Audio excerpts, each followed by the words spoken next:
Bismillahirrahmanirrahim. Assalamualaikum warahmatullahi wabarakatuh. Sahabat yang beriman dimanapun berada, semoga kita selalu dalam lindungan Allah Subhanahu wa Ta'ala. Bismillahirrahmanirrahim. Allahumma salli ala Sayyidina Muhammad wa ala ali Sayyidina Muhammad. Segala puji bagi Allah Subhanahu wa Ta'ala, Rabb semesta alam. Salawat dan salam kepada Nabi kita, Nabi Muhammad sallallahu alaihi wasallam, keluarganya, para sahabat-sahabatnya, dan orang-orang yang mengikuti mereka hingga akhir zaman. Izinkan saya di kesempatan yang mulia ini membahas tentang peristiwa yang terjadi dalam pembaiyatan Imam Mahdi. Peristiwa-peristiwa tersebut termasuk gempa-gempa, perselisihan, dan tanda kiamat dan kehadiran Imam Mahdi. Sahabat yang beriman dimanapun berada, saudaraku, dalam sebuah hadis Nabi Muhammad SAW memprediksi adanya dua fenomena yang menjadi prakondisi menjelang diutusnya Imam Mahdi ke tengah umat. Yang pertama, gejala sosial berupa perselisihan antar manusia, dan kedua, gejala alam berupa gempa-gempa berdatangan silih berganti. Sahabat yang beriman dimanapun berada, dalam sebuah hadis riwayat Ahmad yang berbunyi, aku kabarkan berita gembira mengenai Al-Mahdi yang diutus oleh Allah Subhanahu wa Ta'ala ke tengah umatku ketika banyak terjadi perselisihan antar manusia dan gempa-gempa. Maka ia akan memenuhi bumi dengan keadilan dan kejujuran sebagaimana sebelumnya dipenuhi dengan kesewenang-wenangan dan kezaliman. Hadis riwayat Ahmad. Sahabat yang beriman dimanapun berada, sebagian ulama menggolongkan tanda kiamat berupa diutusnya Imam Mahdi ke tengah umat sebagai tanda penghubung antara tanda-tanda kiamat kecil dengan tanda-tanda besar kiamat. Itu artinya kedatangan Imam Mahdi tidak termasuk tanda-tanda kecil kiamat, namun juga tidak digolongkan ke dalam tanda-tanda besar kiamat. Kedatangan Imam Mahdi mengindikasikan telah tuntas munculnya tanda-tanda kecil kiamat yang sangat banyak dan sebagian besar datang terlebih dahulu. Sahabat yang beriman dimanapun berada, pada saat yang sama kedatangan Imam Mahdi menandakan sudah dekatnya akan muncul tanda-tanda besar kiamat yang datang belakangan dan berjumlah 10. Para ulama telah membagi tanda-tanda kiamat ke dalam dua kelompok. Ada tanda-tanda kecil kiamat dan tanda-tanda besar kiamat. Tanda-tanda kecil berjumlah sangat banyak dan umumnya datang lebih awal. Sahabat yang beriman dimanapun berada, sedangkan tanda-tanda besar datang belakangan dan berjumlah 10. Tanda kecil yang paling awal berupa diutusnya Nabi Muhammad SAW ke muka bumi. Semenjak peristiwa sangat agung itu yang terjadi, dunia menyaksikan bermunculannya aneka tanda-tanda kecil kiamat berikutnya. Hingga dewasa ini sudah banyak sekali tanda-tanda kecil kiamat yang dinubuatkan atau diprediksi oleh Nabi Muhammad SAW telah menjadi realita di antara tanda-tanda kecil kiamat. Berikut tanda-tanda kiamat kecil yang terjadi. Yang pertama, bila manusia mulai membunuh atau meninggalkan sholat.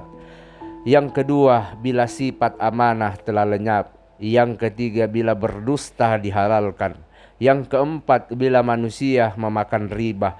Yang kelima, bila risah atau praktis suap merajalela. Yang keenam, bila bangunan-bangunan tinggi pencakar langit bermunculan. Yang ketujuh, bila manusia memperturutkan hawa nafsu. Yang kedelapan, bila manusia menjual dien atau agamanya untuk membeli dunia. Yang kesembilan, bila menumpahkan darah dianggap perkara ringan. Yang kesepuluh, bila perilaku lemah lembut dianggap sebagai sebuah kehinaan. Yang kesebelas, bila berlaku zolim menjadi suatu kebanggaan.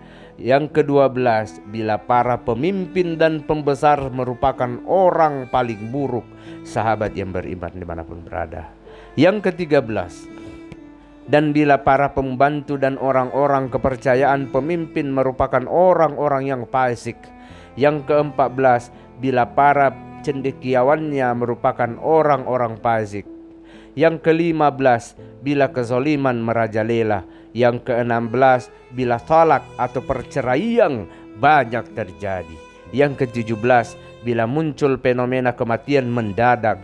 Yang ke-18, bila mushaf Al-Quran dicetak dengan ornamentasi yang indah-indah. Yang ke-19, bila masjid dibangun megah-megah, sahabat yang beriman dimanapun berada. Yang ke-20, bila mimbar-mimbar masjid dibuat tinggi. Ke-21, bila hati manusia menjadi kesat. Yang ke-22, bila banyak perjanjian dan transaksi dilanggar secara sepihak. Yang ke-23, bila peralatan musik banyak dibunyikan. Yang ke-24, bila khumur, aneka jenis khamar banyak diminum. Yang ke-25, bila sinah merajalela. Yang ke-26, bila pengkhianat diberi kepercayaan dijadikan pemimpin. Yang ke-27, bila orang yang amanah dianggap pengkhianat. Yang ke-28, bila istri berpartisipasi dalam bisnis suami karena cinta akan dunia. Ke-29, bila salam hanya diucapkan kepada orang yang dikenal. Yang ke-30, bila pasar-pasar, mall, plaza, hipermarket muncul berdekatan. Ke-31, bila manusia mengenangkan baju domba sebagai penutup hati serigala. Yang ke-32, bila hati manusia lebih busuk daripada bangkai. Yang ke-33 atau yang terakhir, bila manusia sudah berkata, tidak ada Imam Mahdi. Sahabat yang beriman dimanapun berada, tanda-tanda di atas hanya merupakan sebagian saja dari seluruh tanda-tanda kecil kiamat. Bila kita kaitkan dengan realitas kondisi masyarakat dunia dewasa, jelas terlihat bahwa seluruh tanda-tanda kecil di atas telah menjadi kenyataan.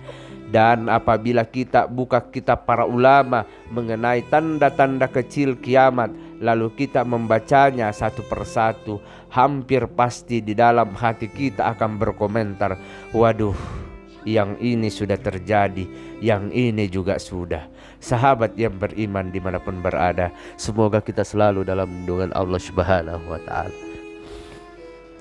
Maka dari itu saudara-saudariku dimanapun berada, perlu kita sadari bahwa dunia benar-benar telah mencapai usia senja. Kemunculan tanda-tanda kecil hampir tuntas seluruhnya. Maka itu berarti kita sudah harus bersiap siaga menyongsong datangnya tanda-tanda besar kiamat.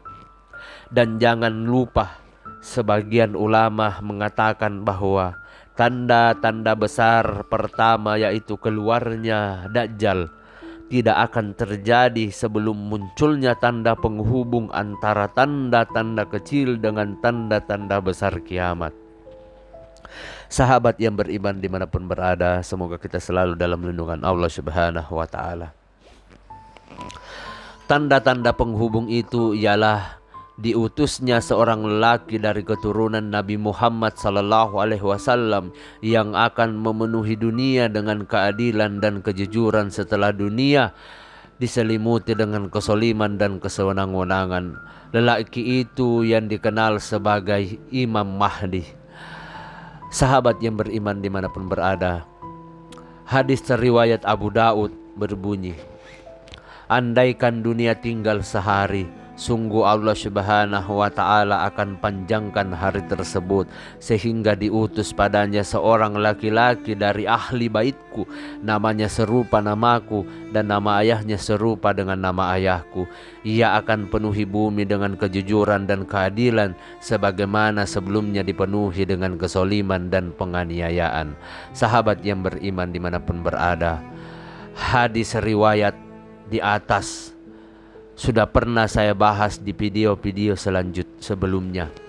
Lalu bila kala Imam Mahdi bakal dihadirkan Allah Subhanahu wa ta'ala ke tengah umat manusia di seluruh muka bumi ini, hadis di awal tulisan inilah yang cukup jelas memberikan indikasi kedekatan jadwal kehadirannya. Aku kabarkan berita gembira mengenai Al-Mahdi yang diutus Allah Subhanahu wa ta'ala ke tengah umatku ketika banyak terjadi perselisihan antara manusia dan gempa. Maka ia akan memenuhi bumi dengan keadilan dan kejujuran sebagaimana sebelumnya dipenuhi dengan kesewenang-wenangan dan kezaliman. Sahabat yang beriman dimanapun berada, bila dunia telah dihiasi dengan dua fenomena nyata, yaitu fenomena sosial berupa perselisihan antara manusia yang sangat tampak dan fenomena alam yaitu banyaknya gempa, maka itu berarti dekatnya kehadiran Imam Mahdi ke tengah umat. Sedangkan kedua fenomena tersebut ini sudah sangat tampak. Perselisihan antar manusia dewasa ini sudah sangat memprihatinkan. Sahabat yang beriman dimanapun berada, semoga kita selalu dalam lindungan Allah Subhanahu wa ta'ala. Maka saudaraku, marilah kita siapkan diri dan keluarga-keluarga kita menyongsong kehadiran Al-Mahdi. Pengertiannya adalah marilah kita bersiap untuk segera mematuhi perintah dari Rasulullah sallallahu alaihi wasallam dalam kaitan dengan kehadirannya. Dalam sebuah hadis riwayat Abu Daud yang berbunyi, ketika kalian melihatnya, kehadiran Imam Mahdi maksudnya, maka berbaitlah dengannya walaupun harus merangkak-rangkak di atas salju, karena sesungguhnya dia adalah Khalifah Al-Mahdi. Sahabat yang beriman dimanapun berada, saudara-saudariku, sahabat-sahabatku dimanapun berada, berdasarkan hadis di atas, kita umat Islam diperintahkan untuk bersegera bergabung ke dalam barisan Al-Mahdi ketika ia telah hadir. Lalu ungkapan walaupun harus merangkak di atas salju mengisyaratkan bahwa hal itu tidak bakal mudah dilaksanakan.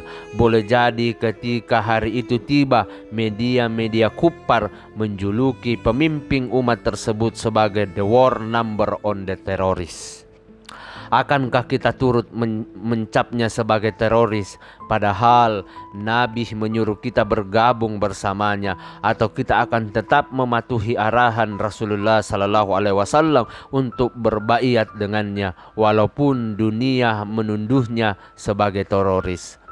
Sahabat yang beriman dimanapun berada, saudaraku, sahabat-sahabatku, marilah kita tingkatkan iman, ilmu dan amal kita agar pada hari itu kita tidak termasuk pihak yang salah registrasi. Oleh karenanya, walaupun perselisihan antar manusia serta gempa merupakan perkara yang kita tidak sukai, namun Nabi menyebutkan sebagai kabar gembira, sebab bersamaan dengan itu umat Islam akan memiliki pemimpin yang legitimasinya langsung datang dari Allah dan Rasul-Nya. Sedangkan kehadirannya justru merupakan awal beralihnya dunia dari lembaran sejarah penuh kesewenang-wenangan dan kezaliman menuju peradaban penuh keadilan dan kejujuran. Sahabat yang beriman dimanapun berada, pilihan ada di tangan Anda semua sahabatku.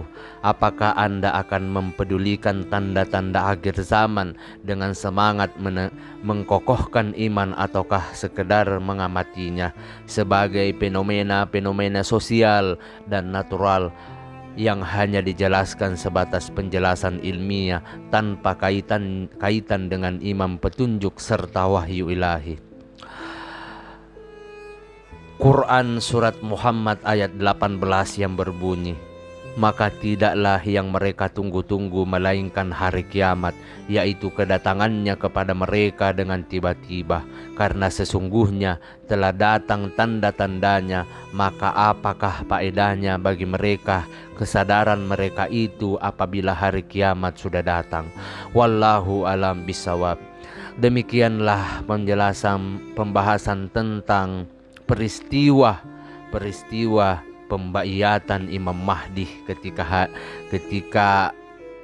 hadir di tengah-tengah umat manusia, mulai dari gempa, perselisihan, tanda-tanda kiamat, serta kehadiran Imam Mahdi. Semoga apa yang saya sampaikan pada pembahasan yang kali ini bisa bermanfaat untuk kita semua, terutama untuk saya pribadi.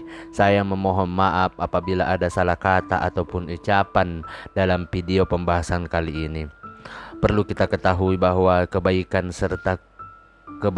serta kebenaran itu hanya milik Allah Subhanahu wa Ta'ala. Kesalahan serta keburukan itu datang dari saya pribadi selaku manusia biasa yang tidak luput akan kesalahan. Akhir kata, wabillahi taufik wal hidayah. Wassalamualaikum warahmatullahi wabarakatuh.